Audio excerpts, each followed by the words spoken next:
Hey everyone, welcome to Dad Casual, where full-time dads and casual gamers come together to discuss everything we love about the games we wish we had more time to play. Thanks for being here. If you would, please take a moment to follow and subscribe on YouTube, Instagram, Twitter, and your podcast platform of choice. And if you ever have any questions, topics, or thoughts, feel free to email dadcasualpodcast@gmail.com. We'd love to hear from you. And without further ado, this is Dad Casual.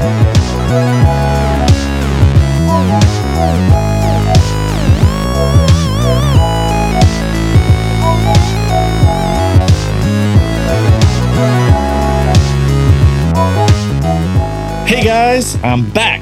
It's episode 10 here on Dad Casual, and we are super excited to be celebrating 10 episodes. Yes. We're glad you could be here. Today, we're going to be talking about some of our favorite games of all time. Some of you already know what our favorite games are a little bit, but I'd like to go into a little more detail on this episode. I think some of these might surprise you. Well, maybe. Some of them might be predictable. We'll see. The whole crew is back this week, and we've got Houston Dragna. And he's back again. Again. If only I had friends. Preston Jensen. What's up? And I'm Andy Bond, and I'm glad to be back. Hey, guys. It's been 2 weeks. Well, I guess we talk all the time, but it's been 2 weeks since I've been on. What's up? Not much, bro. I am, for lack of a better term, a single man tonight. Nothing happened. My wife is just away running a marathon this weekend out of town, and my parents have my daughter. So I have like 16 hours to myself. I don't have pants on right now, just being honest. Played some games today. Like went to the mall, bought some shirts. Like, you know, just kind of just did glad your camera's just waist up. That's yeah, always. I don't stand up. Most of the time I'll just keep you guessing, but tonight, you know, just give you that little nugget there. What's up, Preston? How you doing, man? Man, I've been balls to the wall. Can I say that? Balls to the wall, buried in work. No game time. You have been crushing it at work. So I have a lot of visibility on what Preston does at work since we work together a lot. He's been killing it. Thanks, bro. It's Way been to go. wild. It's been crazy, but it's almost over. Can't say what it is right now, but next week we can talk about it. I'm gonna say in two episodes. Yeah, you'll know. Yeah, for sure. So I'm glad to be back. Definitely, it was interesting for the first time listening to an episode as opposed to being on it. And I got to be honest with you. How dare you talk about God of War 2018 without me? I am livid that you would talk about. It's not on my list of top 3 of all time, but still pretty upset about it. Oh, sorry, bro. You snooze, you lose, bro. You guys did say some nice things about me. No, we didn't. We give you a hard time, but you know. You guys, for the record, for everyone listening, they gave me like such a hard time about not making it. Like, you know, the class, like they were even like, is this important to you? Do you not care about like, do you even care? I thought this was a priority. And then I was like, it was just totally a spontaneous thing. But I thought about it later and I thought, you know what? A bad friend will be nice to your face and talk bad about you behind your back to other people. Mm-hmm. You guys are jerks to my face. Yeah, we'll do it on both ends. But then in public, you were so nice. You were like, oh, he's one of the best dads I know. You've never told me that to my face. Or husbands. So you said I was one of the best husbands. I would never say that. Thank you. Man, at any rate, we're glad you're back. I hope you had a great time with your fam, with your wife, a little romantic date night. I did. It wasn't even that crazy. I think my wife just spontaneous. She was like, we haven't spent much time together. And then you guys wanted to record the podcast and it's just, I chose her, I guess. Sorry. And we chose you, listeners. So you're welcome. Yep. Sorry, listeners. My wife. Damn. Nope, I'm not going to say it. Nope. Got him. You fill in the blank. We didn't even really do much. We watched House of the Dragon and drank some wine. And that's what you do when you watch Game of Thrones. You drink wine and know things. So it was a good time. Nice. I've been keeping up with Lord of the Rings, Rings of Power. See, I haven't started that one yet because I can't do 2 fantasy series at once. Are they still looking for the ring? Yeah. Yeah, that's the whole thing. It's it's like Where's Waldo, but it's just a ring instead of a person. That's the whole synopsis of the show. Yeah. Does he still have the little lightning bolt on his head? Yes. Yeah. The scar. That's right. And they fly on the spaceship Enterprise. I hate you so much. Yeah. I hate you so much. And one of them's his father or something like that. Jean-Luc Vader, whatever his name is. Yeah, something like that. You killed my father, prepare to die. And moving on. So we got some pretty fun things going on. So we're going to talk about a little bit of news, but we really want to talk about, I think the majority of today's episode is we want to talk about our favorite games of all time. But before that, the one piece of news, since basically you guys addressed all the leaks, all the craziness last week, that we wanted to talk about that we thought was cool is that one of our favorite content creators, video game Dunkey, announces that he is going to be publishing with his new publishing company, BIGMODE. Video game content creator Jason Video Game Dunkey Gastro has established himself as one of the most popular satirists, that's it, critics and video essayists in the field. This week, the YouTuber added a new role to his resume, video game publisher. Dunkey said, "I'm not looking for creative control over your games, but I do want to be involved," he said in his video as a pitch to potential clients. BIGMODE will be all about building up the games and the developers. We've put a lot of effort into making the most developer-friendly contracts possible. I think we're going to bring insane value to the table. And all of that came from the Washington Post, written by Jonathan Lee. Anyway, what do you guys think about that? Sid, you guys listen to Video Game Dunkey, I know, but what do you think about I just think that's very interesting. Content creators getting into other fields. What do you guys think? So, one, I think it's an awesome notion for sure. I'm really interested to see how it plays out because, I mean, I love his content and I do like if you are like an actual fan of his, like his main shtick is that he has this like weird like Northeasterner like accent and he like makes fun of games, especially like big like blockbuster games, and like tears them apart and shows you all the glitches and just has this really funny like rapport to like his vocals and his cadence and stuff. But yeah, if you really listen to him, every once in a while you get these little gems of like, oh, he actually like knows what he's talking about, and he like makes really deep commentary on like the gameplay and like the game design and the team behind it, and like he points out these little gems of like obviously these indie games that he's wanting to sponsor. So I think it's an interesting notion, but I don't know his like business background, nor how he's going to be like funding this or like how he's going to be in between all this. Is he like a publishing house like that's going to be funding these indie games for publishing purposes, or is he just like attaching a name to it for notoriety? Like, to what degree is Dunkey actually going to be involved and actually helping these games get to the larger public? That's my question. Yeah, it's an interesting discussion for sure. What were you going to say, Preston? Yeah, I mean, he's got over 7 million subscribers, and I think a couple of places have said he's the biggest independent video game reviewer on YouTube as far as followers, which is crazy. So he definitely has a following already. I love his reviews. They're hilarious and satire. Agreed. But I think it could transition well into this, but I also wonder if the style he is, I guess every publishing house has their own style, if you will, but like, will that just be quirky video games, or will it be like AAA type video games? I don't know. That would be my biggest question. I mean, at this point too, he probably could self-fund it. I mean, he's on average getting 2 to 4 million views per video. That's true. And at that kind of views, I mean, you're making at least $5. Even if you're making, so on a low end, $25 per 1,000,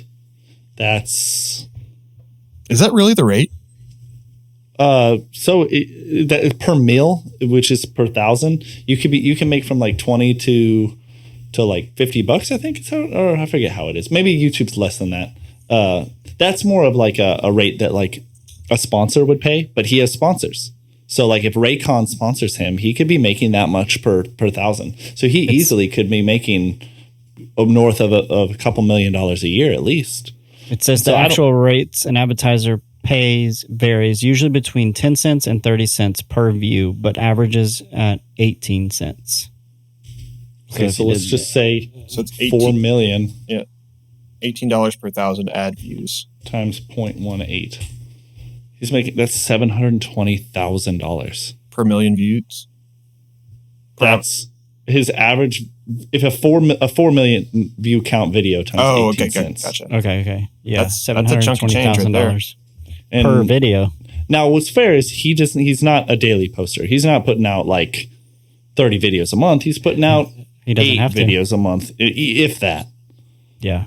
And I think the thing is, he's not going to do all the work. He's going to manage it, I think, which is pretty cool. Or he's going to hire people to do all the stuff he doesn't want to do. You know what I mean? He just wants to be the big idea person, which is obviously he has to do. And I agree with you. His like dunk views or his views on, some, it's funny. Like he is one of my favorites is he has one on video game journalism critics on Game Critics. And it's so interesting about how he actually rips the industry. And a lot of game critics got mad. But I felt like me watching it, being on the outside, I was like, I feel like he's 100% right. And because I'm unbiased. Yep. Like, I feel like he's right. And he's very funny. Yeah, pretty funny. Anyway, I just thought that was some fun news. And if you like Video Game Dunkey or you haven't heard of him, definitely check him out. I think he's awesome. Shout out Dunkey. Shout out. And that's our news of the week. We're going to move right into top video games of all time. We're going to break it down. We're going to each start at our number 3. We'll go one at a time. We'll go through. I definitely want this to not be a monologue. I want us to like really go back and forth, ask questions, especially if you haven't played the game. But if you have, definitely we'll kind of all throw in our ideas. And then, of course, we can do some honorable mentions maybe at the end. Let's warm up with that. Let's start with that. Yeah, let's start with that. Okay. What games almost but didn't make the list? Who wants to start? I can go. I got my list pulled up right in front of me. So Andy inspired me to do this to like kind of like list out like whatever comes to mind, like your top games in just a big iPhone note. And I've kind of been messing around with the order. Like I had some time on waiting for a flight and stuff this past weekend. So I'm not going to necessarily like list 4, 5, and 6 on the list. I might just cherry pick a few. I suggest you guys do the same if you actually have a list longer than 6 or 7 games. Mine's like 30 something. So not in my top 3. Not in your top 3. Not in my top 3. Let's go with this one. Uncharted 4. Blockbuster game. Wow, that's pretty high up. Naughty Dog. Yeah. I fell in love with the Uncharted series. I think from the beginning. I've played them all for sure. Such great games. Yeah, 2 was my favorite for a while, but then when the PS4, like that was like one of their like last big games that they came out with for the system, and it was like really pretty, just really well done. So Uncharted 4. If you haven't played the Uncharted series, we've all played that one. Yep. Yeah, that's so good. It's up there for me. I don't think it's in my list, but it's up there. I'm big into the first person. Well, that one's technically third person, like narrative adventure games. I really love those. The on rails like movie style games. Love those. 2. This one kind of goes back for me. Kingdom Hearts 2. I'm Mr. JRPG over here. Wow. And my family is also a big Disney family. So like when the Kingdom Hearts series came out, like I was just like, oh my gosh, a thing like this exists. Like 2 of my favorite properties are just merging. It shouldn't exist. It definitely should not. I'm shocked that it still exists. Like I can see Disney doing that in the 2000s, but like the fact that Disney's still letting their IPs loose like that, it blows my mind. It's the Jinko genes of video games for sure. I think that's probably the most, especially the way they dress. I think that's the most apt amazing description of the Kingdom Hearts series. But yes. 2 is superior to 1, and probably even 3. 3 was really good, and 4 just got announced. Which I definitely will be playing, and I'm very excited about. But 2 is just, I don't know, just really, really good. And 3, for my honorable mentions, last one. So I'm going to throw you a curveball. I haven't played this game. I've just watched several playthroughs of it. Undertale. Dang. Oh, Okay. what? It made an honorable mention and you haven't played it? Yeah. So for a while there, I was watching all of like the GDQs and like playthroughs of games whenever I just like had some downtime or like didn't like have the energy to actually like play a game, but I still wanted to like intake video game content. And I've watched start to finish either speedruns or full playthroughs of Undertale a couple of times now. And was it Toby Fox? Is that the developer's name? Friggin' knocked it out of the park. It's if you haven't seen it, it's like a super 8-bit or 16-bit style game. Like it's very, very old school retro, but like it's very tongue in cheek and it knows it's an old school game. And so they kind of play with it and they do throw a few like modern graphics things in there to kind of like mess with your head a little bit, but it's really cool. So there you go. There's my list. Awesome. I'm gonna keep it short. That's the honorable mentions. Okay, I'll go next. Uncharted was on mine too, but I'm going to skip that one. Okay. But it was one of your honorable mentions? It was. I loved it. The fourth one? The same game? Yeah. Nice. I'm going to say GoldenEye 007 on N64. Ooh, good choice. I think as an honorable mention, it's up there. But for me, one of the first true multiplayer games. Yeah. They like you had to fight against each other, if that makes sense. Which is weird because it's a different kind of multiplayer. It wasn't online. Yeah, it was. It is now apparently, but yeah, just announced. But split screen was crazy, and you could cheat easily. And yeah, it was so wild, but it was so fun. What size of TV did you play on? Oh man, it was a tiny TV. The VCR, it was like 19 inches split 4 ways. Like it was like so small, sitting like super close to the TV. That's probably being generous. Actually, I don't think it was 19 inches. You ever seen like the memes like where they took a CRT and they literally taped like a cardboard box, to the middle. So you of didn't it? screen peek? Yep. Yeah. Love that. So that one I remember was getting fights about that. Yeah. Yep. Another nights. one, Portal 2. Yes, that's on my list in like top What 20 a great! I'm a puzzle game guy, so like Portal 2 was one of the first ones as well that I just fell in love with. I was like, I could play this for hours and hours. I could play it right now and be happy. Like, incredible game. And then I think 2018 Spider-Man. Yep. Whoa. Was probably one of my honorable mentions. That's my number 4. Yeah, a great game. Like graphically, playability, swinging through the city was Feels so good. cool. Yeah. That was the part of that game that made it incredible. Was the traversal was just you could just do that. Yep. I want to do Miles Morales because of that. It made you want to explore the city more. Yes, and I think that the city didn't feel like, even with GTA, the city feels ginormous, and going from one side to the other, it's just easier, like fast travel or whatever you want to do. But in Spider-Man, I'm like, yeah, I want to see the city. I want to jump around. I want to fight more people. I just want to experience the city. So I think those are my 3 honorable mentions. Nice. Killer. All right, Andy. Okay, so for me, this is a tough one. Gosh, I've had my list for a while, and I move around the names, them all the time. Yeah. This time, I feel like you finally made me settle in. You know what I mean? And finally be like, all right, these are my favorite games. My honorable mentions, the first one I want to give is the first game that probably made me a gamer. As far as like the first game I felt addicted to, you know, that like, oh my gosh, I just want to play more. Candy Crush. Yeah, we've all been there.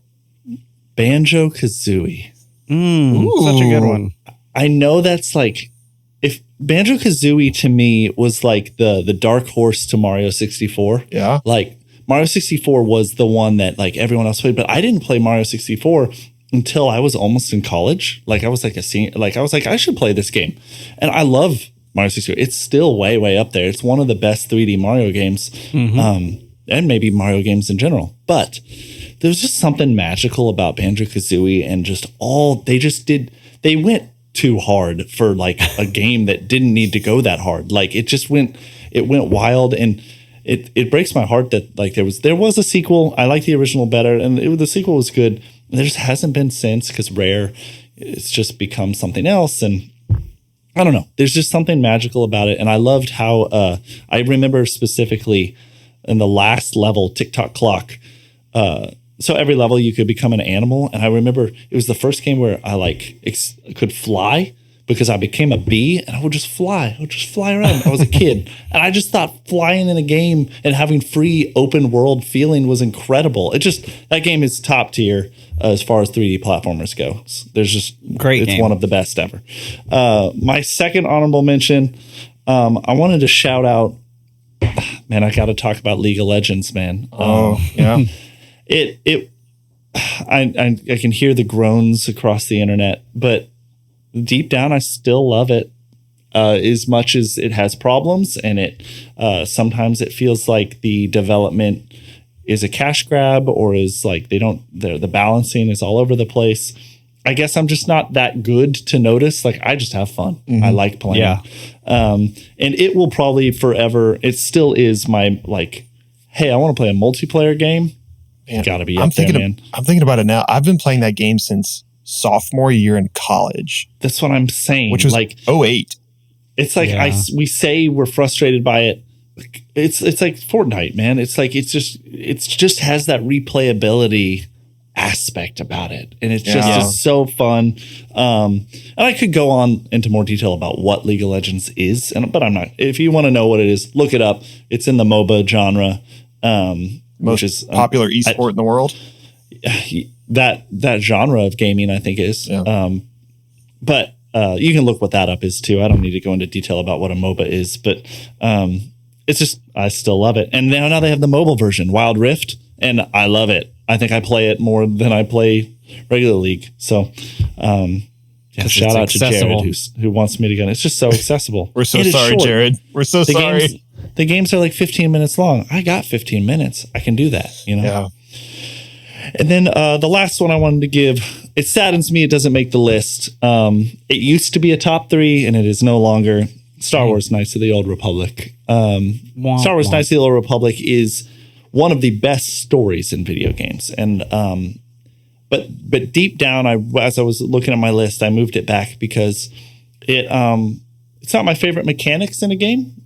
Turn-based style action, where you kind of choose what your team wants to do, is not my favorite. But I loved how you could build relationships with people. You could choose your squad.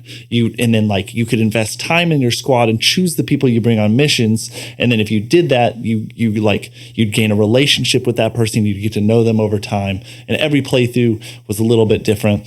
And then it has just great twists and turns throughout the story. Star Wars Knights of the Republic is amazing. And, I had some others on there. I wanted to throw out like Hollow Knight, and I've talked about Hollow Knight on this channel. I wanted to so close. Yeah.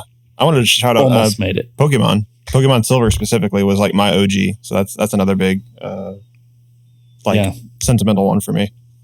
Yeah. And I think some of the others on here, you guys will probably say so. If we get to the end and you didn't, I'll still shout them out. Sure. But I regrettably did not make my top 3. Well, why don't you go and kick us off, man? What is your number 3? Me? Yeah. Yep.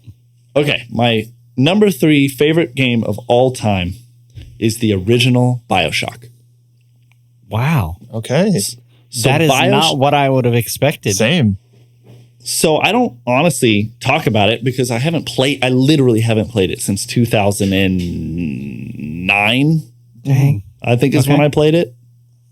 Yeah.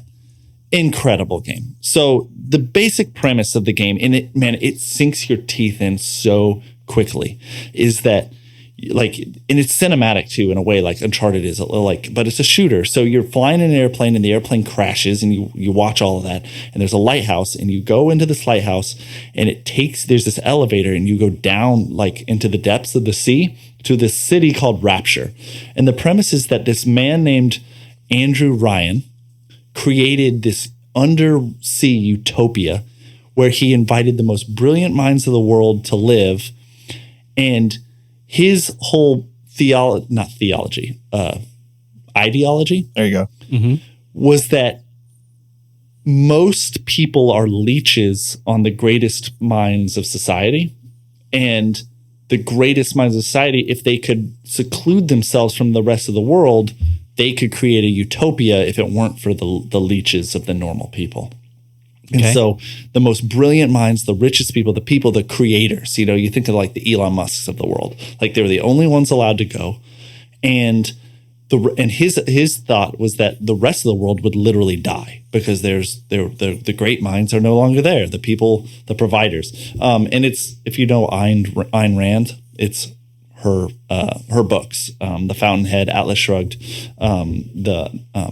what's it called? Atlas, I think it's called. Something like that. No, that's Atlas Shrugged. I forget what the other one's called. Great books, but that was her like ideology. And in the game, what happens is that underwater technology and innovation happened so fast that they lost control of it. And they ended up creating this thing that they thought would make them immortal and superhuman. But it really did is it almost created zombies, but they're not zombies. They're like, they're addicted, what's the word? Like junkies on this like drug that they invented. But it also like gave them abilities and powers. Is that Adam? Is that what they call it? Adam. That's correct. And like Adam and Eve, like Adam. Yeah, sure. Mm-hmm. And it was like this original thing and so like even you as the player, it's shotguns and snipers and shooting and you're fighting, but then occasionally you can find your own Adam that like will augment you with your own abilities and powers, and you can choose to go that path too if you want. There's upgrades, there's puzzles, you can hack security cameras. The story is amazing, but what really sets it as a top 3 game of all time is the story, and particularly the twists throughout the story that happen, and there's several. And there's one in particular, about, I want to say it's about halfway through the game, that I literally like, only the best movies have ever made me feel this way, and really not that many movies have ever made me feel this way. I put down the controller and was like almost shook. Like I couldn't, have either of you played this? Do you know what I'm talking about? Yeah, I don't know if I beat it, but I definitely played a good bit of it. There's a point that like I was like, I couldn't, and you couldn't do it in a movie. Like they're making a show on Netflix, and deep down I'm like, there's just no way. Like this doesn't work if you yourself didn't take part in it. Like the whole point of the twist is that you did the things, and I just don't understand how it would work as a show. The character is nameless, right? Yeah, so you're just like a character that it's just like supposed to be you just happen upon Rapture. Yes, and of course if you can look up the gameplay. There's these huge machines called Big Daddies, and they protect these little girls who they're protecting. What are the girls called? Sisters or something like that. I don't know. No, Little Sisters. Yeah, Little Sisters. Yeah. And the sequel had the Big Sisters, but and the Little Sisters are these kids that basically like have the atom. Like they're the ones that were used to create it. And every time you save one of them, you can choose to kill it to get more powerful, or you can choose to basically rescue her. And then there's there's a good and bad system in the game, which I always like games that have that. Incredible. Shout out Fable. Oh, dude, awesome. I loved Fable. That's on my list too. Yeah, it's probably in my 20s somewhere. Not amazing, but just really fun. But yeah, man, BioShock, the original BioShock, I think all three are great. I think BioShock Infinite took like a totally different metaphysical alternate universe turn that like was trippy. I think the original one is just sci-fi enough without being too out there that I think it's just perfection, and I love it. Awesome, man. So that's my number 3. Thanks. 3. Very, very cool, man. All right. How about let's move on to Preston? I feel like you've been quiet for a bit. Let's hear your number 3. So my number 3 came out in 1999. So it's an old one. On the original PlayStation, it is Tony Hawk's Pro Skater, the OG. Nice. The original. You Number like it 3. more than the sequels? Then like 2 and 3? Yeah. And 4? Yeah. Much better. And then, I mean, they just remade it a couple years ago. I'm curious to know why. Like, what is it that sets that one apart? You know what I mean? Yeah. So a little backstory on, like, it's not just the game. And I think we can all relate to this, like periods in our life playing certain games with certain people made games better. So I was actually living in the Virgin Islands at the time, and loved to surf and loved to, well, I say skate, but I tried to skate. And all of my friends were skaters. And so this game dropped, and I remember begging to get it. And my mom wasn't sure. They were pretty strict, and it was, I think, a teen rating, and they were like, I don't know, like, even though I was 15. But I remember playing the first time and being like amazed, because you're in that room where you just drop right in. It's the warehouse. And you're like, oh my gosh, this is incredible. And then, like, they had so many different things you had to do, quest in each level. And that was the coolest thing ever. And your time would be up, and then you'd pass the controller to a friend and be like, all right, you try and get it. And then you pass it to the next friend, and then it just come back around, and you're trying to collect the word skate, or you're trying to get all of the library cards, or the tapes, or the secret tape, or the... I love the secrets. The secrets were... That's what made it more than a skateboarding game. It was a very video game. And I love that about it. Very arcadey. And the music was so good. Yes. That's got to be like one of the hallmarks of the Tony Hawk series. All of them is the music choice. I think the music is what made it last like decades in memory. Right. Yeah, for sure. I also loved the secret characters. So, like, you had the Officer Dick, I think his name was, that would chase you around the school, and then you could get him later on. I don't remember that. Yeah. I do. Yeah. Like classic, like donut eating, like big mustache. Oh, yeah. Yeah, I do remember that. Yeah. And he was played by Jack Black. Whoa, really? I don't remember that. So. That's cool. I don't remember that either. Let me look. It might be the new one. I know one. I was going to say, are we sure that's the original? Tony Hawk's Pro Skater 1 and 2 only. Oh, okay. And the new one. Sorry. The new bundle one. He is. They voiced him. Okay, gotcha. Yeah. Well, and it looks like him with a stash and everything. But because I have it, and anyways. There was a couple other secret characters. There was a secret Area 51. I don't know. I think really coming down to it, like hitting all those moves and then hitting like the grinds on the different things and just keep trying to get your points up was really fun, and it was competitive enough. There was split screen if you wanted to, but passing around the controller was a lot of fun. To try and do the special, the 900, especially with Tony Hawk, was super hard to get, but it felt like a god when you finally did. So I think, Tony Hawk's Pro Skater Original is my favorite, or my number 3. Very cool, man. I've logged a ton of hours on the first 3 games, the Thug games, Tony Hawk's Underground, American Wasteland. Like, I've been through all those games, man. They're all very, very fun. Yep, I would agree. Cool. What about you, Houston? Well, spoilers, but not spoilers. We already talked about it last week. So my number 3 game is God of War 2018. There it is.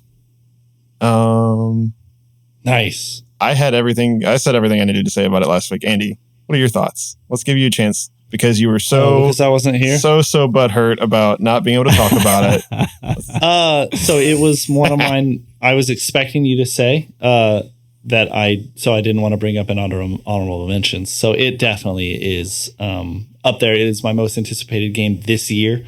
I would have said that before anything that came out this year. I just can't wait for the sequel. I think so. I already liked God of War. I liked God of War 1, 2, and 3. Especially 3. Especially 2. They were all great, but they were these hack and slash combat, like they were ridiculous, and they were gory, and maybe that's what got me into like the first one, because it was edgy, you know what I mean? But now 2018 brought so much life back into that game. I love that it almost had more of a Dark Souls-ish feel, especially like if you wanted to fight the Valkyries. Like those were tough fights. Those were like there was extra challenge. It was a bit of a Metroidvania, so like you could go back to original areas once you got abilities and like go to secret area. I loved all the different realms that you could go to. I loved going to Muspelheim. I loved going to Helheim. I loved going to like all the different places, and like two of them were like not even, or were totally optional too. Two realms. I want to say it was, I forget which ones. I think Muspelheim was one of those. Yeah, the poison one was one of them too. I forget what it was called. But I loved the poison world because it was like you're dying slowly. So you had to get enough gear to, you wanted to try to do your run and get out before you died, because no matter what, even if you're not getting hit, you would die to the poison. And I was like, oh, this is so fun and so interesting. And you could, all the armor sets, it just was amazing. Along with the story, you guys talked about the single camera. Yeah. As a filmmaker, so cool. You guys shouted out some other games that like potentially did it. I forget what you shouted out. So I looked it up afterwards and we were wrong. I was wrong. But like it truly is like one camera the whole movie, and like or the whole game. And there are hardly any movies that do that. And especially like Preston, you should just look up. I don't know if you'll ever play that game. You should. Oh no, you did. I played it. Not all Did of you it. get in the fight with the skinny guy with all the tattoos?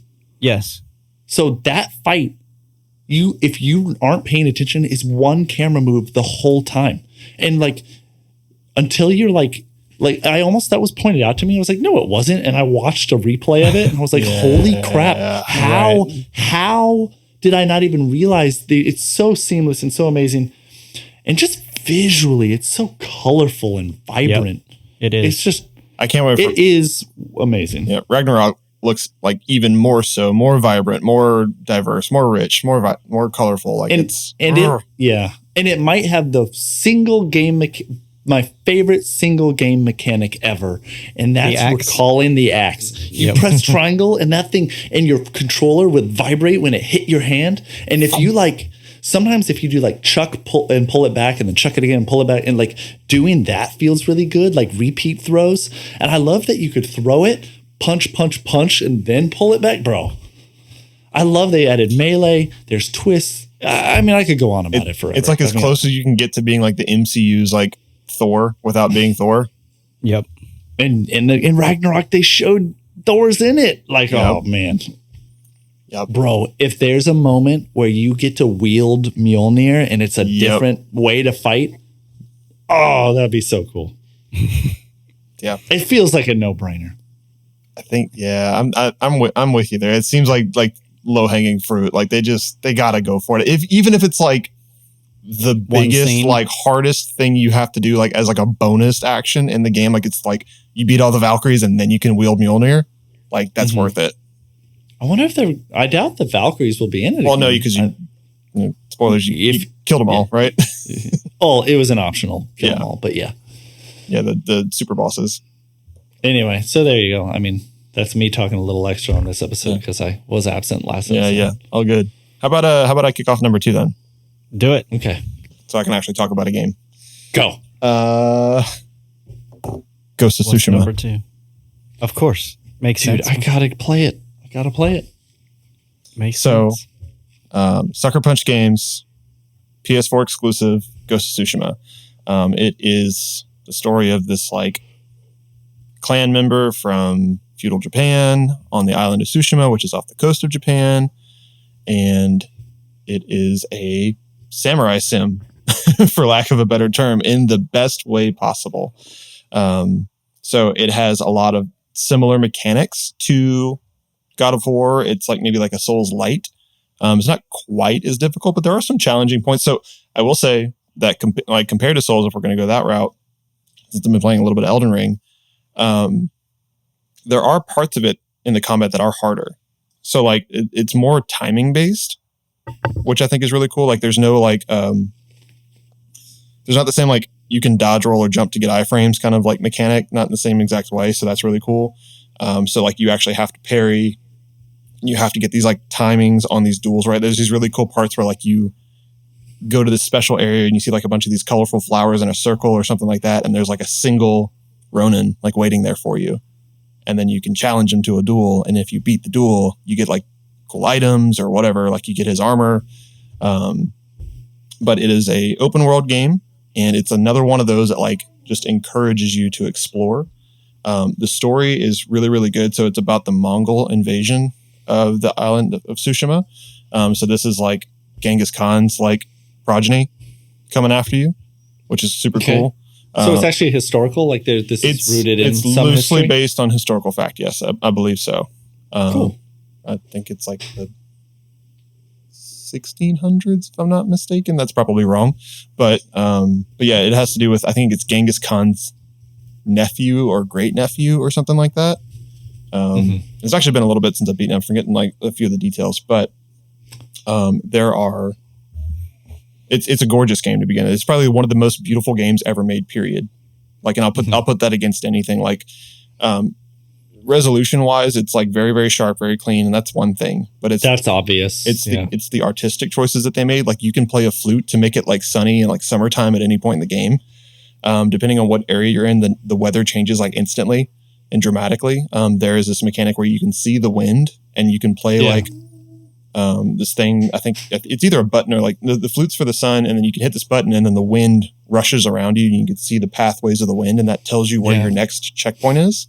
That's cool.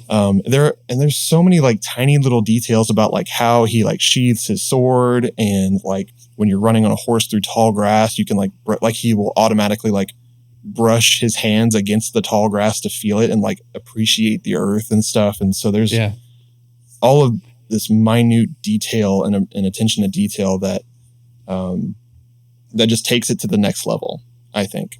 And so that paired with an amazing story, paired with an amazing open world, paired with amazing combat, that game is a 10 out of 10 for me, for sure. That's cool. Like if God of War is a 9, like that's a 10 for sure. I looked it up. It takes place in 1274. 1274, not 1600s, 1200s. 1200s. That's a long but time. But it's loosely based on a time period that went from the 1100s through the 1300s. So it was a long time that the Mongols were invading the island.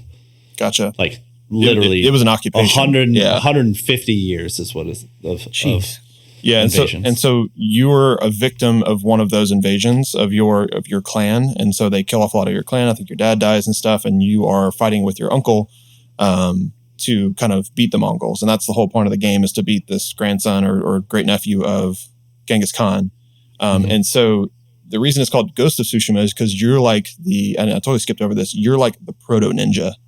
So you are like the first person that had the idea of like, I'm in a culture of samurai based in honor, and like we face our fears and our demons and our enemies head on, and we let them know that we're coming. And if we lose, we die honorably. Well, this guy was like, but what if we don't? like what if you just backstab people and sneak into the camp and sneak into camps and slit their throats and poison them and stab them in the back and all this kind of stuff. And he was the guy. Can't you choose like if you do it the honorable way, that has effects, and if you do it the ghost way, that has effects in the world and the story? No, it's not like Fable. There's not like a good and bad system. It kind of all kind of funnels you into like you have to kind of do the ghost thing, but you can choose how you play, like kind of like Assassin's Creed. Like you can be loud and up front and take everybody on as a mob. But it's much more fun, in my opinion, to sneak and to throw, of course, and to throw kunai. There's this cool poison that's like enrages people. So it's like called like, I think, berserker poison. So like you throw a dart or you spit a dart at somebody, and that person becomes enraged and starts attacking everyone around them. So you can create a distraction that way. I love effects like that in games. So it's a really good like Assassin's Creed meets God of War meets the Souls. But in feudal Japan, and I love Japan stuff and samurai and ninjas, and I think it's just incredible. I thought I would have played it by now. I just for some reason didn't, because I don't know. I was waiting for the hanging out with your wife. No, what was it called? A legendary edition or the director's cut? Director's cut. Yeah, I was waiting for it to come out. And then all of a sudden it was just on PS Plus. So that's how, and I was like, oh, I have it. So that's how I bought the director's cut straight up, because I didn't play it until I got my PS5. Like a couple of years ago. And so I went straight to the director's cut. And so I actually haven't played all of it yet. Like I beat the main story and did most of the standard Tsushima Island, but there's still the Iki Island expansion is what they call it. And there's a bunch of DLC with that, more mechanics. There's a multiplayer mode, which is cool. That's Legends. That's what that is. And so there's like a Call of Duty style like zombies mode where it's just like endless waves of enemies and stuff. But it's, I think, up to 4-player co-op. So. Gotcha. Yeah.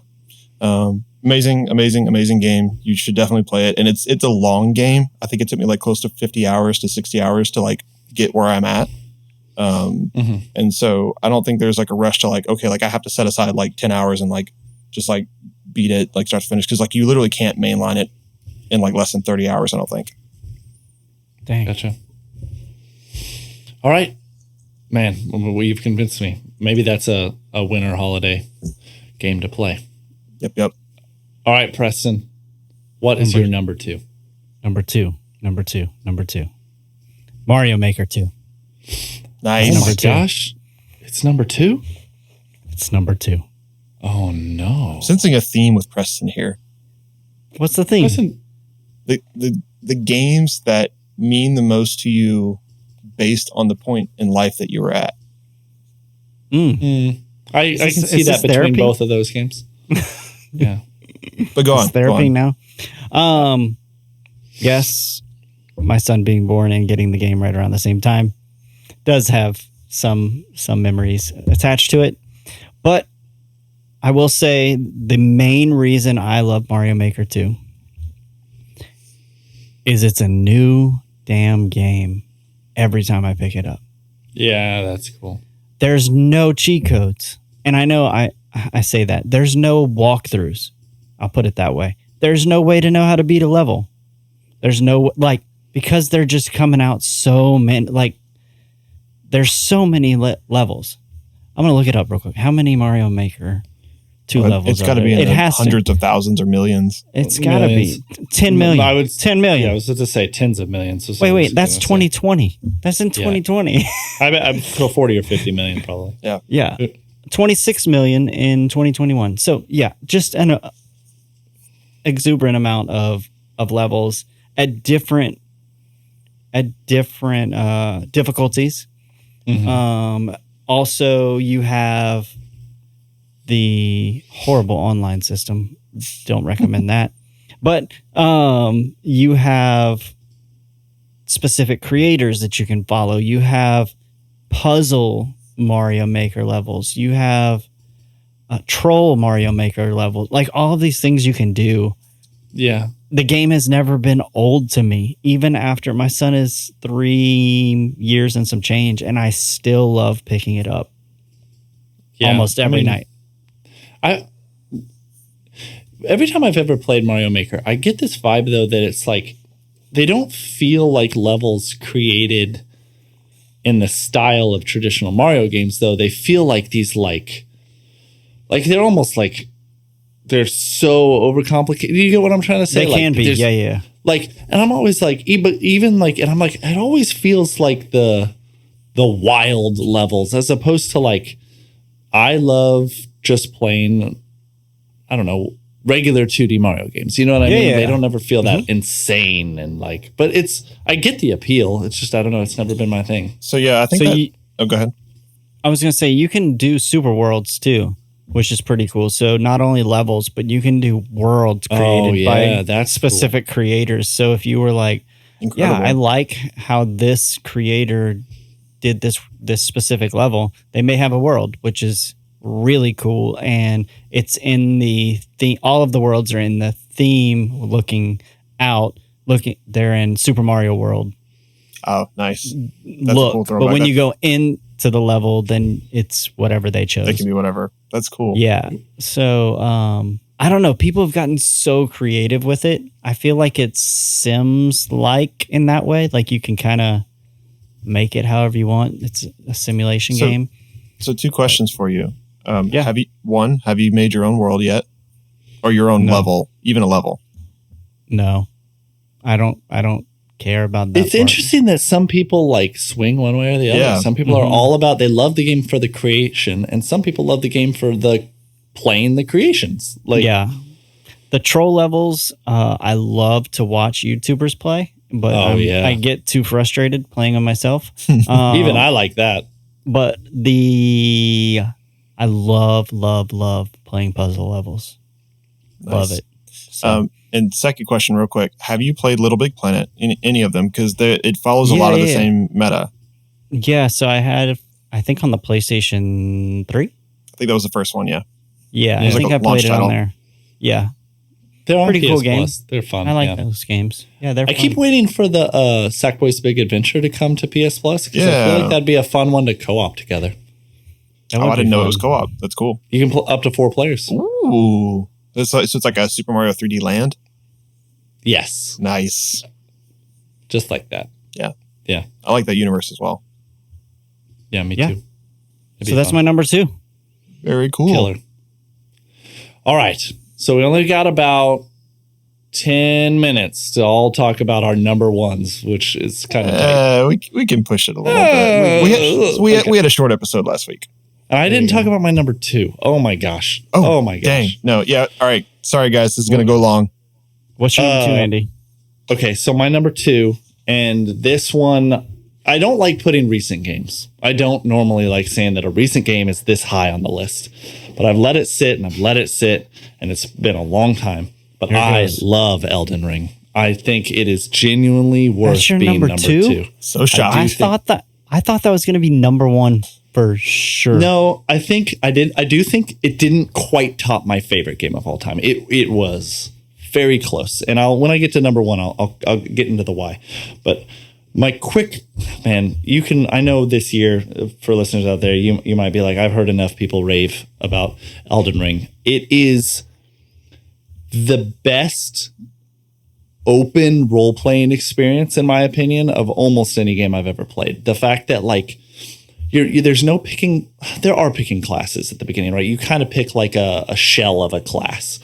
But you can pick that class and go any way you wanted. And you can respec and you can do the things. And what I love about it is it's like a lot of games feel you have to play one of 3 ways, right? You gotta do this, you gotta do this, you gotta do this. Like, I feel like there's so many unlimited ways to play the game. And like, I love watching build videos on YouTube and being like, whoa, I gotta try that. And I get in and I try it and I'm like, whoa, this is so cool. And like, I found it's like the game becomes new.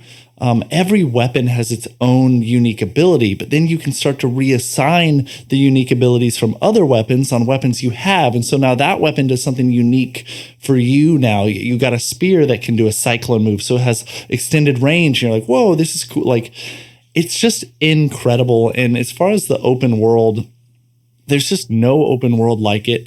I love that there's no fat either. Like, you're not sitting through cutscenes. If you don't like the story, which I actually over time have fallen in love with the story, I think it's dark and it's hard to understand like who are you and what, and like, but all the clues are there. And as you read the items, there's descriptions, and I've watched like a lot of YouTube videos help when it comes to like lore and stuff.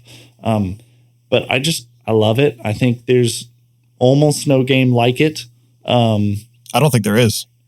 I don't think there's a game like it. I think it is. You could call it like a mashup, like a Breath of the Wild meets Dark Souls meets, but it shares mechanics from Dark Souls without it being required to be brutally difficult. Like, you can choose to play it so it is difficult, but you can choose also to be like, I'm going to run away from this boss and I'm going to choose to play magic and I'm going to use summons so that I can, like, the enemies will attack my summons instead of me. So I have time to heal, and I can choose to, if there's a way to play that makes the game significantly easier.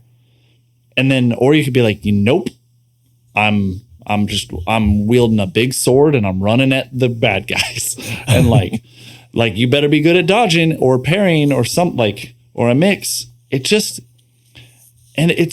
I will say a key for me, there's a few things. If you were to say, like, what are the top features that make my favorite video games? I like freedom of choice without being shallow. So, like, I don't want 1,000 nonsense things to do. I want to be able to choose a million things that all feel rewarding, right? Like that's a good open world game. 2 is secrets to the brim with totally missable secrets too. I think secrets should be missable or they're not secrets. Like if everyone lands on it, it's not a secret. You want it to feel like I found this. And you know what? If you want to look them up, you can look them up. But it's cool either way, but it's even cooler when you're like, oh my gosh. And I love when like a game just surprises you too constantly. So not secrets, but like that game constantly is like, what? There's an area, there's a whole world over here that I haven't explored. I've been doing this forever. What is this? And then you're like, how? And it's just this massive. Houston, I keep begging you to go to the wooded area to find this building because there's this moment in the game where I was like, what's happening? Why is this still happening?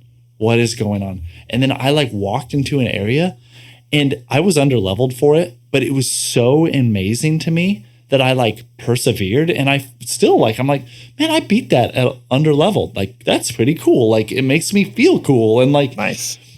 It's one of the best games I've ever played. And it's hard to, sometimes a game is your favorite game just because of the experience you had with it. And I think Preston, you alluded to that with like Tony Hawk and obviously Mario Maker and Houston's Psycho and analysis. But yeah, I'll bill you later. Thanks, bro. And Houston, you've gotten into Elden Ring. I'm so glad that you gave it a legitimate try. I love that you think you're going to try to finish it because that's the thing too. I feel weird calling it one of my favorite games of all time because I technically haven't finished it, but I'm very, very far and I'm doing optional content before I finish it. So like I could beeline to finish it. Oh man. But I don't want to. And I think that feeling that makes it a good game. That feeling is why it's so good. Yeah. You know, like. So I think that's totally valid because I mean, I put Undertale on my list. I mean, it's not my top 10 or anything, but like it's on my list because I respect it as a game. And I don't think you necessarily have to play a game completely to do that. I don't think that should be every case, but no, like Elden Ring's on my list too. And I've only put like 10 hours into it or 12 hours or whatever. I'm right there with you, man. Like it just, there's no rules. It's kind of hard to explain. Yeah. I don't know. I love it. And I can 100%. There are a lot of games that I won't replay because I'll be like, frankly, God of War 2018, incredible. And I will replay it at some point, but it'd be like once a decade. Like I don't see myself like regularly going back to those games. I could 100% be in like, it's like Skyrim. Let's do a playthrough of Elden Ring. Like, it's just, I could play it differently and it will feel so different. I just think that's cool. Nice. So that's my number 2. And I could keep going, but for time's sake, I'm not going to. Yeah, we've talked about it a lot. And we'll continue to as I keep playing through it. Yeah. We're at number 1. Who's going to go first? Do it, Houston. Ooh. All right. I think I've said this on the podcast before, but my number 1 game is The Legend of Zelda Breath of the Wild. There it is.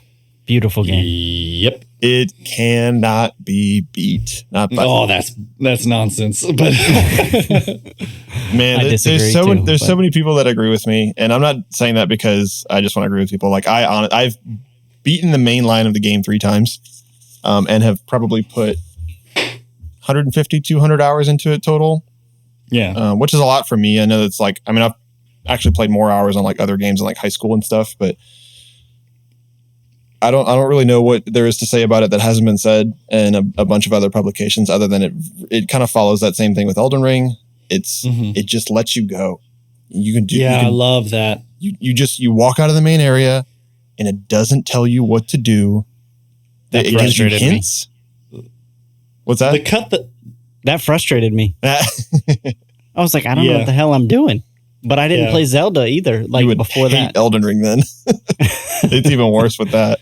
Elden Ring is worse at not telling you anything. That's what I meant by cutting the fat, though. Like at least you dive right into what's fun about the game, in my opinion. Like you're not, what is this story I don't care about? What is this like? I just don't care. Like And all of the mechanics that they introduce, how just straight up massive the world is. And like you can be running from one end of the map to the other and it take like 2 hours in real world time.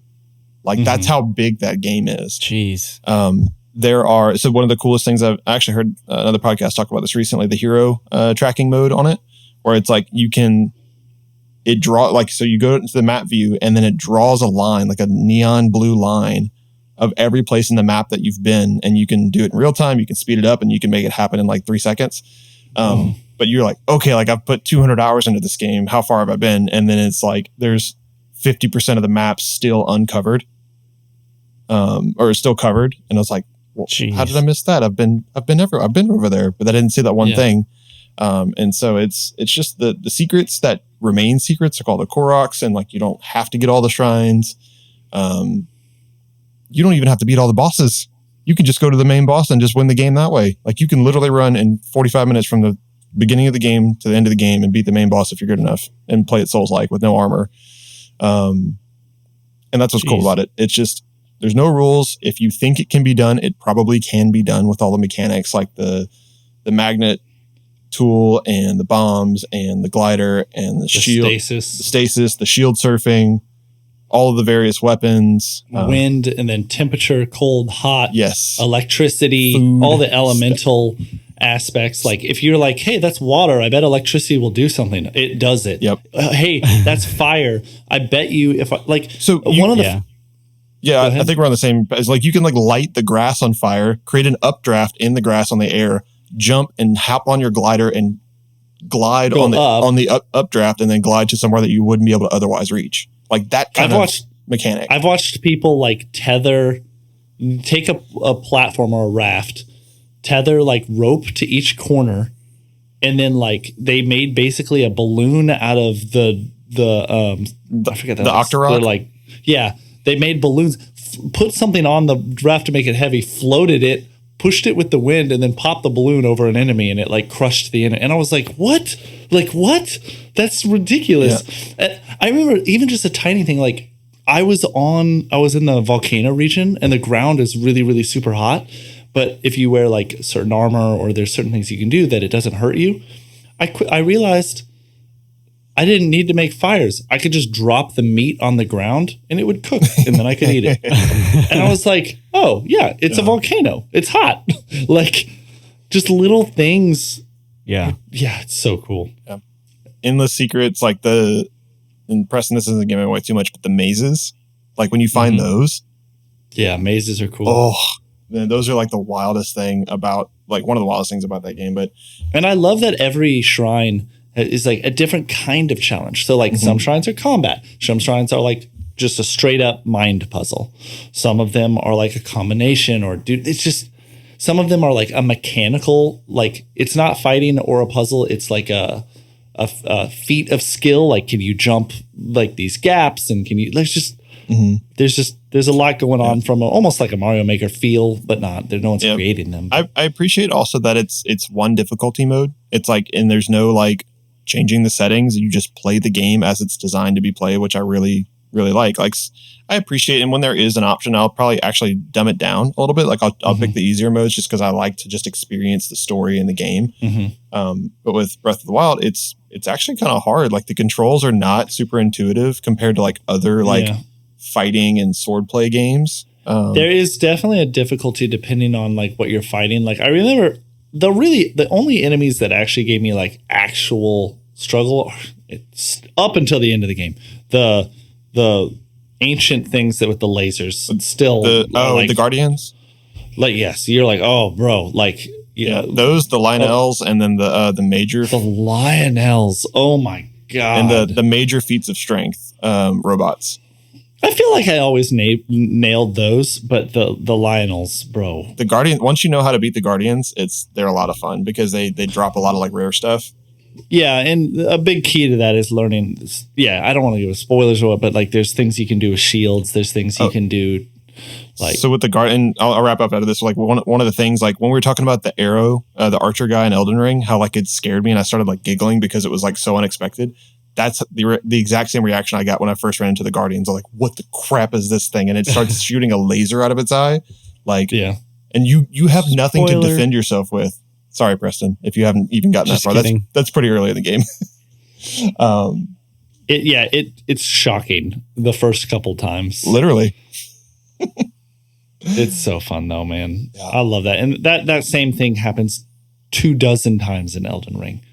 Like you'll drop down into a pit and be like, what? Yeah. And I don't know. I don't have much more to say, but not Elden Ring, but Breath of the Wild I think it is the top rated game on Metacritic. Literally Sure. everyone's reviewed it, given it 10 out of 10s. It was a genre define. It like changed it. Honestly, you don't have Elden Ring without Zelda. You like, in my opinion, like it takes inspiration from that. And it did it all in 1080p, 30 frames a second with not super flashy graphics. It's just really well done. Yeah. Or 720, depending on how you played it. 720 undocked. Yeah. That's true.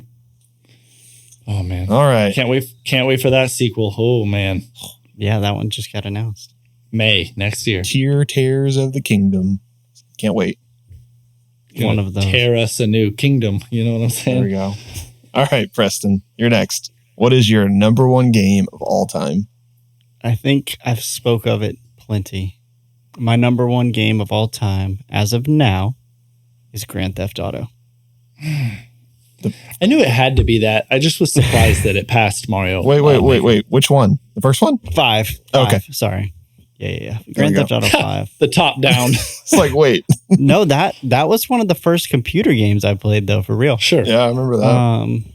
But I think Grand Theft Auto 5's story, Rockstar told it beautifully.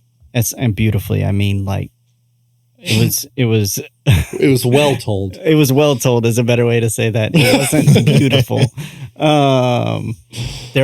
The way that they did 3 different people, and I don't know, that was incredible, and how you switched between them and the updates that came out with it. I think Rockstar has a way of not taking itself seriously, which makes games, in my opinion, just fun because you can do ridiculous things and it not be weird. I also enjoyed, and I think they do driving very well. I think that game that's not I never particularly liked their driving, but Really? I haven't played GTA 5, so that's not really fair. Yeah, I think the driving in that game, depending on the car you get, drives differently, which is pretty cool. Yeah, that is cool. I think the size of the map when it came out was massive, and it has everything from beaches to mountains to, cities to places, where they're cooking meth out in the country. Just The ridiculous. The Beautiful places. the beautiful Livingston Parish. Just kidding. Nobody knows what that is. I Well, know. if you're from Louisiana, you do. Yeah.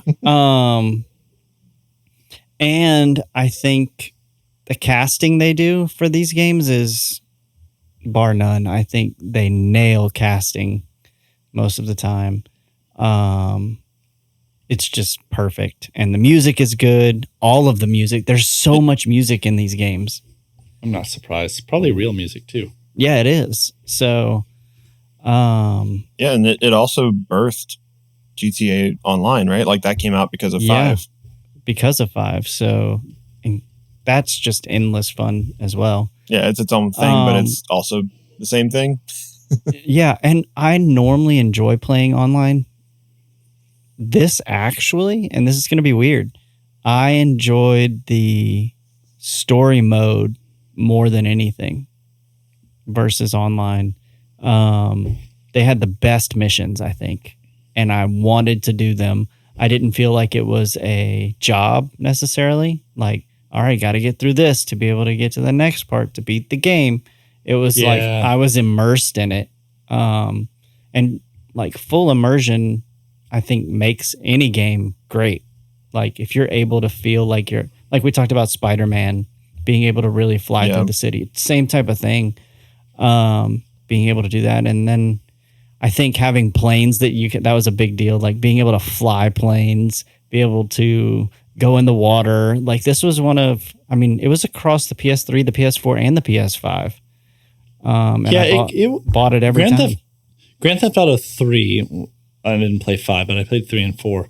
That might have been a few, it's almost like throughout the years, we had games that gave you that thought of, I can do anything. That phrase. And it's like, I feel like Super Mario 64, I said that, but I didn't really mean anything. Right. And then there were other games, and Grand Theft Auto 3 was the first game when I was like, nah, man, I can do anything. Like I felt like I actually, and I couldn't go in most of the buildings, but then games keep adding on to that over the years. And sounds like Grand Theft Auto 5 is like the game where they're like, nah, like, what do you want to do? Because you can do it. Yep. And I think that's so fun. That's cool. I really think that's cool. And then the whole stock market and all of the ways to make money is just ridiculous. And again, not taking themselves too seriously. It has cheat codes, right? Like it's one of the games that still has cheat codes, which I think is awesome. Games need cheat codes. Yes, cheat codes almost every game needs cheat codes. They do. It's just called a paywall now. Sure. When you were talking about, I thought about this today. I didn't bring it up, but when you were talking about Tony Hawk Pro Skater, there used to be like cheat codes where you could be like Darth Maul, or you could be like there were characters you could Spider-Man. be. Spider-Man was one of the first ones. Yeah, in the first game. Yeah, so, I loved it. That's my number one game, Grand Theft Auto 5. Good one. Who's I left? love that Andy? none of us chose, literally didn't choose the same game in our top 3. My number one game of all time is and has maintained to be, at least for now until I beat Elden Ring, The Witcher 3: The Wild Hunt. You have a theme Witcher too. Yeah, I think so. I definitely, you can see the open world theme, I think, throughout all my games. I know BioShock is not open world, but fantasy driven. Definitely, yeah, fantasy. Though again, BioShock is very different as far as fantasy goes. Sci-fi. It is that one stands alone, but The Witcher 3 is incredibly fantasy, and I guess Elden Ring is too. But so here's what The Witcher has that Elden Ring doesn't have. It has this. Okay, it has an incredible open world. But the story is much better, I think. I think the story is much more straightforward and incredible. I've read all the books. I've watched the show. The show is probably, ironically, the worst medium for The Witcher. I think the games and the books are better. So, if all you've ever experienced of The Witcher is the show, I would absolutely be like, try the game, man. Try this game. It's also one of the few games that I've played every DLC for. So I played both DLCs, and the second DLC alone was 40 hours long. So I put a lot of time into this game. Did you have 3 kids at the time or just one? I had 1 kid at the time. So here's, I know we're so past time right now. Let's hear it. The Witcher 3, the best thing about it, and it beats every other game I've ever played, is its quests. The straight up missions and quests you get are better than any game, I would say, than any other game, period. Like what Houston talked about Zelda, one of the best parts is it kind of doesn't have quests. It has unwritten quests. Elden Ring's the same way. The Witcher 3, no, it's it gives you a quest, but it's the side quests alone feel like major storyline quests, and there are so many. Actually, in fact, I would say if the game has one flaw, it's just too much. There's just so much to do, and it's all so good that you're like, man, I really got to get back to saving the world. That's what I'm supposed to be doing, but I'm I'm doing this other stuff. But so the premise of The Witcher is that you're a monster hunter and you're mutated and you hunt monsters in this world where people can't. So there are things like wyverns and dragons, yes, but there's also like maybe ghosts or vampires or things that like terrorize. They're real monsters in a world where people are trying to live. And so you go into towns and people are like, please. Sometimes it's an avenge story. My daughter died. Can you please find out? Or someone's lost. Sometimes it's like, hey, my crops are being eaten. We can't figure out why. And every time it's like, I would argue it's a better mystery game than any Batman game. Like as far as detective work, like you have to trace the tracks, and then like you have to like one of my favorite ones was this story of this small village was. There's something there. You never know what the monster is. That's what makes it so fun too. You'd be like, okay, something killed all the people here, and you'd go through and you'd mark and you'd like check the things, and you'd be like, and you'll narrate as you play, and like you'll try to figure it out, and then once you figure it out, you'd be like, okay, it's a banshee, right? A banshee. But then you're like, what is a banshee? A banshee is actually a dead person who's come back seeking revenge. And so you can choose to then be like, well, what do they want revenge over? And you can like go down that path if you want and like be like, oh, this was a little girl whose family was murdered before she died and she wants revenge on the people. And then you can, and there's so much freedom of choice of like, okay, do I just want to kill this thing and be done with it? Or do I want to try to get revenge and kill the thing that she wants revenge over, and that will satisfy her? Or do I want to like try to, maybe it's a girl who's not dead and I can bring her back and save her, and like, but you have to do this really hard thing to make that happen.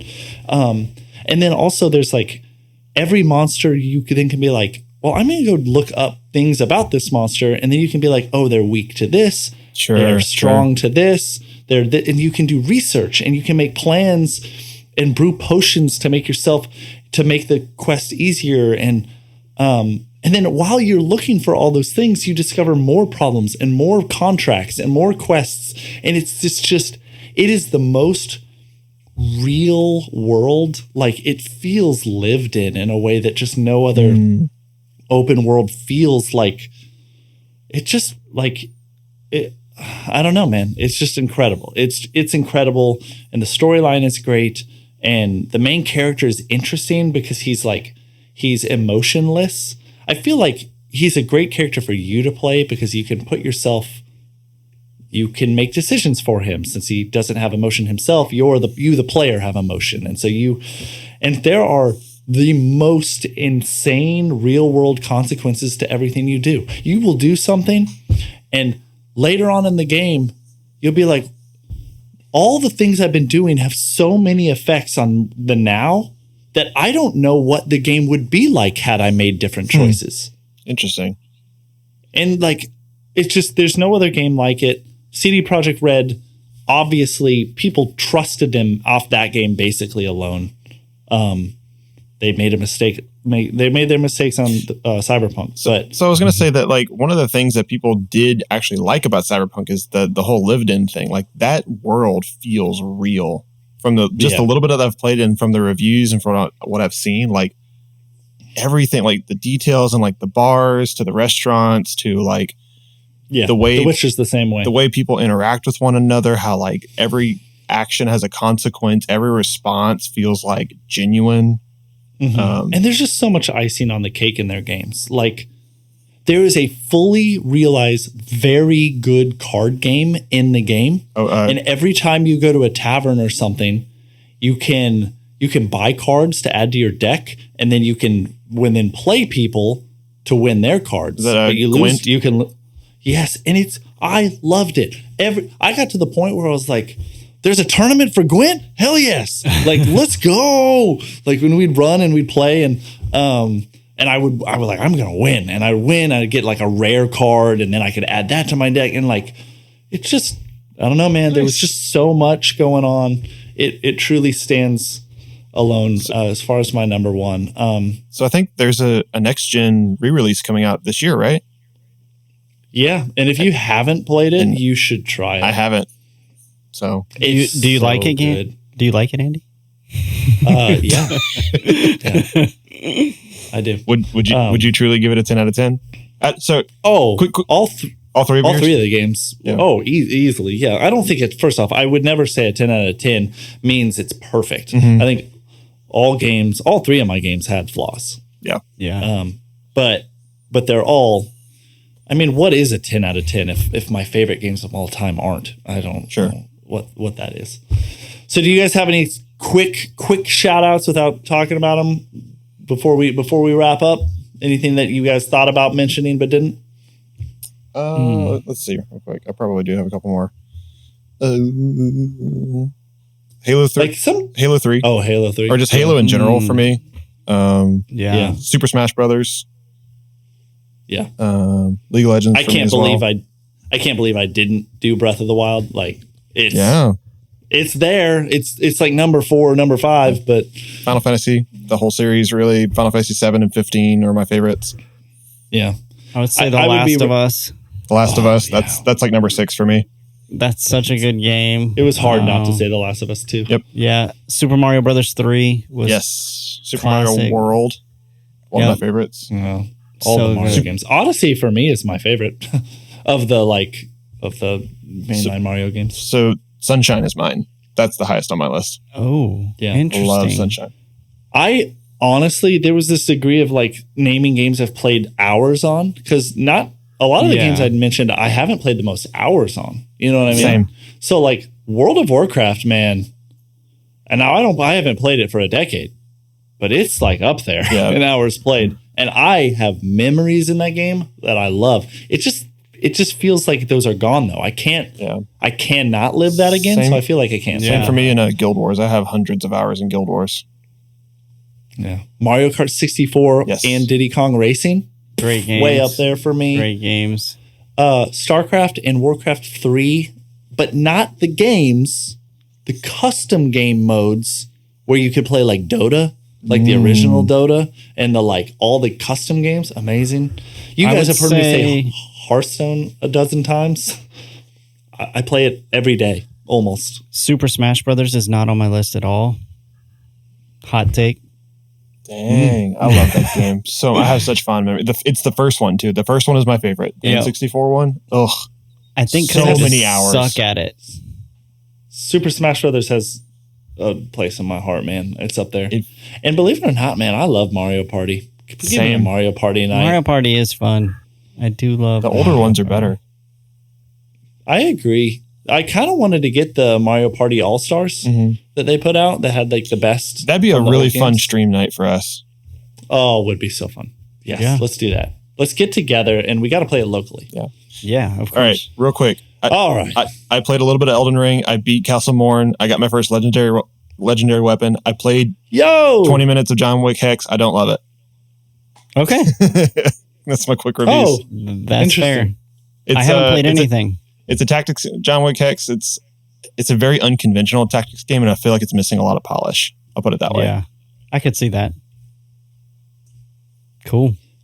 All I haven't right. played I don't anything. really have anything to share as far as our challenges. I know I have it downloaded and I was thinking I might play tonight, but it's now almost 10:30 and I'm probably not going to. You challenged me on Monster Hunter. Yeah. World. I downloaded it. Took a while to download. Big game. Yeah. Anyway. Big gulps, huh? We can play together. All right, this was an extra long episode of Dad Casual. Thank you guys for tuning in. As usual, you can always follow us on Instagram, Twitter. I've really been fighting to be more active on Twitter. So y'all get on Twitter, follow us, like us, retweet us, but also anywhere else, especially on podcast platforms, subscribe, leave us some reviews, give us some ratings, and please email us, dadcasualpodcast@gmail.com. We'd love to hear from you. And from me, Houston, Preston, we out. Later. Peace.